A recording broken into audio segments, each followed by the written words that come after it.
Libertópolis presenta Liber Cátedra con el juez Rojas, donde nos explicará su libro Las contradicciones del derecho penal. En este segmento exploraremos temas relacionados con los derechos fundamentales, el sistema legal y los desafíos que enfrentamos en la búsqueda de una sociedad más justa y equitativa, con el patrocinio de San Martín.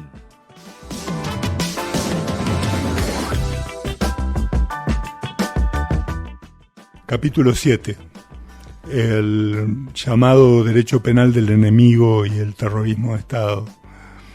En este punto quiero tomar algo que yo he incorporado a la segunda edición del libro, porque cuando fue la primera edición, a fines de los años 90, no era un tema que estuviera en discusión, y luego del 11 de septiembre y lo de las Torres Gemelas en Nueva York, se convirtió en un tema esencial de discusión en el derecho penal. Y por eso lo quería tratar en un punto determinado. Hoy está incorporado a la nueva edición de este libro, pero por eso quería tratarlo especialmente, que es el del llamado derecho penal del enemigo. Un penalista alemán de los últimos tiempos, muy prestigioso, uno de los grandes penalistas en la actualidad, Gunther Jacobs, escribió a mediados de los años 90 un artículo que se titulaba El derecho penal del enemigo, y era bastante provocador en ese momento, porque él lo que decía es que había un peligro en el derecho penal, que era el de convertir el derecho penal en una suerte de derecho autoritario, ¿no? Que el avance de ciertas formas de delincuencia organizada fundamentalmente, y se mencionan tres fundamentales, ¿no? Como ser terrorismo, el narcotráfico o la corrupción política, que genera bandas que operan en muchos países y que tienen una fuerza muy grande económica, que pueden hasta comprar gobiernos, ha generado como respuesta modificaciones a las leyes penales y procesales penales que han convertido el derecho penal cada vez más en autoritario. Se han rebajado las garantías de los imputados, se han incrementado notoriamente las penas, se han generado instituciones como el agente encubierto o el delator, etcétera, para infiltrar las organizaciones criminales, que a veces no tienen ni el adecuado control ni la adecuada verificación de la verdad de lo que esos delatores dicen. A veces ni siquiera su identidad es conocida en el juicio, y por lo tanto fueron relajando las garantías que están puestas para proteger a los individuos, a los ciudadanos,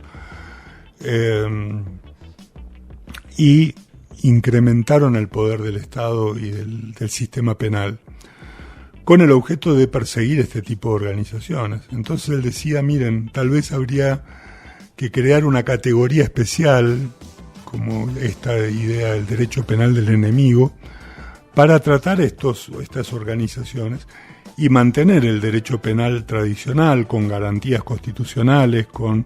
principio de legalidad bien fuerte, con principio de culpabilidad bien fuerte, para el ciudadano común, que pueda ser sometido al derecho penal, pero con todas las garantías posibles.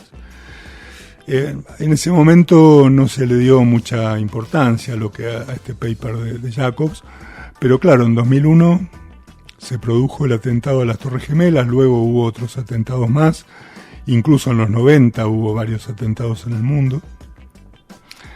y tanto el problema del narcotráfico como el del terrorismo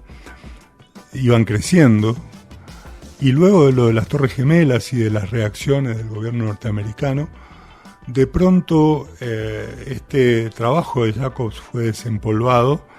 y Jacobs lo reitera, pero ya en forma de libro, y empieza a tener una discusión en el mundo muy fuerte. Y entonces Jacobs mejora los argumentos de su paper original.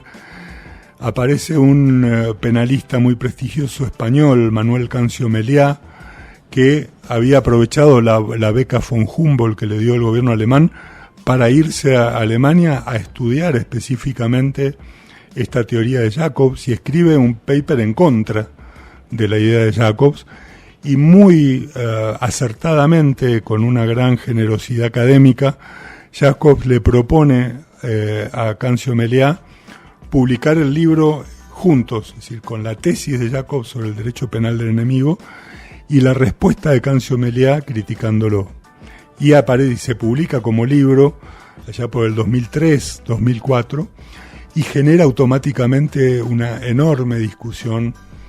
en todo el mundo del derecho penal, que se mantuvo durante varios años. Básicamente, ¿qué es lo que explica Jacobs ya ahora en el libro con mayores argumentos filosóficos? ¿No? Cita bastante a Kant y otros autores clásicos, a Hobbes, para explicar la idea. Él dice, bueno, miren, hay un ladrón que roba un banco, en realidad comete un delito, pero no deja de ser un ciudadano. Esto es, esta persona va al supermercado, compra y paga su cuenta, cuando anda con el auto de un semáforo en rojo frena, se comporta respetando reglas y leyes permanentemente, salvo que de vez en cuando va a cometer un delito. Y cuando es descubierto y se lo somete a juicio, se le aplican las reglas del derecho penal con todas sus garantías de ciudadano que sigue siendo. Ahora, cuando una persona se para en la puerta de un colegio cuando salen los chicos con un chaleco lleno de explosivos y se hace detonar y muere él y mata a la mayor cantidad de gente posible, o se sube en un automóvil lleno de explosivos y choca contra una sinagoga o una embajada y mata a un montón de gente y se mata a él mismo, o participa de organizaciones que venden drogas en el mundo y que ya de por sí matan mucha gente, pero además tienen sicarios sanguinarios y ejércitos que compran gobiernos o que tienen a veces más poder que los gobiernos. Esas personas no pueden ser consideradas ciudadanos. Y llega a la conclusión, estas personas son enemigos de la sociedad. Y Libertópolis presentó Libercátedra con el juez Rojas, gracias al patrocinio de San Martín.